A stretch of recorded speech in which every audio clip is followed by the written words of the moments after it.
It's estimated that around 1.25 million people in the UK have an eating disorder. I'm one of them, but this documentary isn't just about me.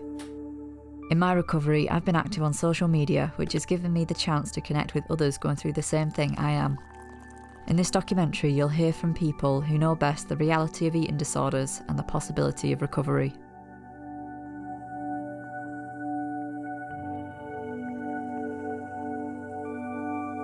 The recovery community is the collective name of individuals who share their journeys online, particularly on Instagram, with hashtags like ED Recovery being used over 3.8 million times.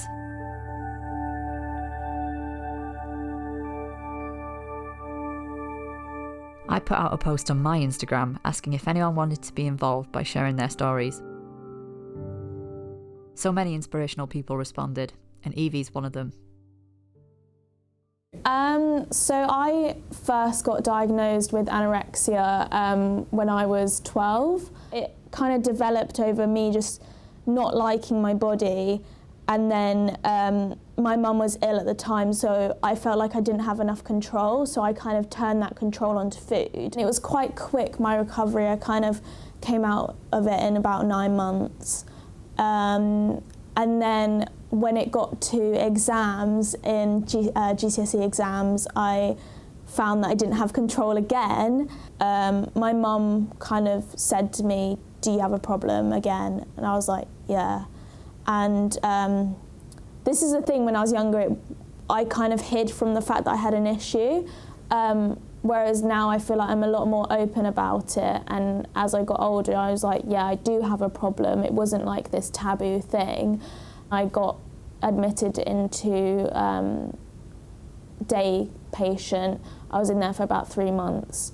And then it's kind of like getting better since then. It got very, it's a control thing. That's my whole issue. It was like, I've never been like perfectionistic. It's more like, if I don't have control, I need to control something, and that was food.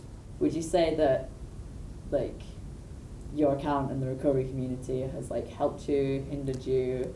No, I don't think it's helped me at all. I think that when I was really ill, I didn't follow people that were still in recovery, because I was like, I don't want to know. So I always kind of followed people that were either out of recovery, like just still had an eating disorder, but were kind of better off and showing that they were living their life. So I think that's really helped me. I don't think that the eating disorder community has helped me. I think it's very competitive, and it just didn't work for me. Some people it works for because it gives you motivation, it helps you like connect with people, but for me it was just, I can't involve myself in this. After hearing Evie's perspective of the recovery community, I wanted to find out more. I met with 23-year-old Jess, who struggled with anorexia since she was 16, to talk about her thoughts on eating disorders and the community. Okay, so positives are, it makes you feel less alone, like all these, because you might not necessarily know anyone in real life that is going through the same things as you, or you wouldn't necessarily talk about it in real life, so you wouldn't know if people were going through it. But yeah, online it's easy to see when people are struggling with the same things as you. And I remember like when, like I didn't really know what it was, and it was like all the behaviours that I had, and other people were doing the same things, and I was like, okay, I'm not completely crazy, like this is actually like an illness. So yeah, I'd say that's a big positive. Negatives, see, there probably are quite a lot of negatives, but it's a tricky one, because I feel like people with eating disorders do try to trigger themselves sometimes. So like you'll follow accounts that maybe are not the most helpful, but that you kind of can't delete because you want to see, I don't know, it's almost like you want to see, like your like eating disorder brain almost wants to see the suffering and the, like it's kind of like a goal to be like that, which is really bad, because it's just, that's not what it's supposed to be used for. So yeah, it's kind of like anorexia kind of gets its way even when you're trying to do something positive for your mental health, I guess. And before and after photos are my least favourite thing in the world. Because no one needs to share that. No one needs to be like, look what I used to look like. It's like, okay, great, good for you. You also felt dreadful at that when you looked like that. So, see, I more like it for looking at other people's stories and like, not stories, but seeing how other people are getting on. And like, if people are doing really well, then it's like motivating to also try and do well. And it's like, I don't know, like, because I've been following people since I was about 16, I've seen so many people like recover on them and then like go off and have normal lives, and that's really motivating. Yeah, it kind of tells you that like recovery is possible and it does get better, and like you can be completely fine afterwards. Yeah, I don't know. I'm a bit unsure about them.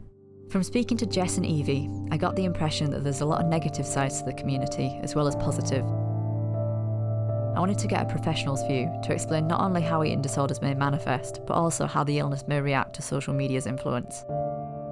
I'm on my way up north to see Beth, a registered mental health nurse. Eating disorders come in many forms. They're often diagnosed specifically through the eating habits or lack thereof, such as starvation, binging or purging, which can include self-induced vomiting, laxative abuse or diuretic abuse. With social media, it often seems to expand people's social circles and makes contact with people 24/7, like the possibility of speaking to someone and seeing people and images 24/7 in schools and stuff. Like, you've got a small group of people that can compare themselves to each other, but on social media, someone from England can compare themselves to someone in Japan, maybe. That it's the sort of content that they wouldn't normally be seeing if they weren't on social media. Social media has also changed the way that eating disorders and other mental health issues are treated with web-based treatments such as mindfulness apps, or in the Netherlands they've started doing web-based CBT. I wanted to use my platform to reach more people. I created a series of polls, asking a variety of questions. I asked whether people found the recovery community helpful. 71% said that it was. I then asked if the community has held them back in their recovery due to content shared, where 60% said that it had. When asked about the positives of the community, there were a broad range of responses, from support to reassurance, but the overwhelming response was that people felt less alone. Similarly, with negatives, thinspo and triggering content were brought up, but overwhelmingly there were responses of comparison and competitiveness.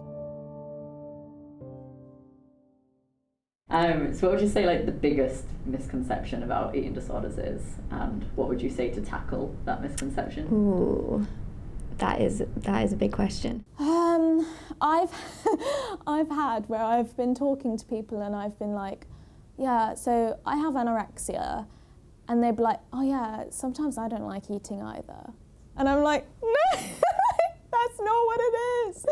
And it's like, it's not about not liking food. Like, a lot of people with anorexia really like food. Like, we are foodies, and not all of us, but you know, and that's my main thing. It's like, it's not, we don't like food. Well, I mean, there's the whole thing of like, not everyone with an eating disorder is like on death's door, basically. Like I don't know, in the media there is a big portrayal of like eating disorders, and like you see like this skeleton, like, you know, when you see like news articles and it's like anorexic starved herself down to a certain way and her BMI was this low, and here's a picture of her when she looked like that, and wow, look, this is what eating disorders are.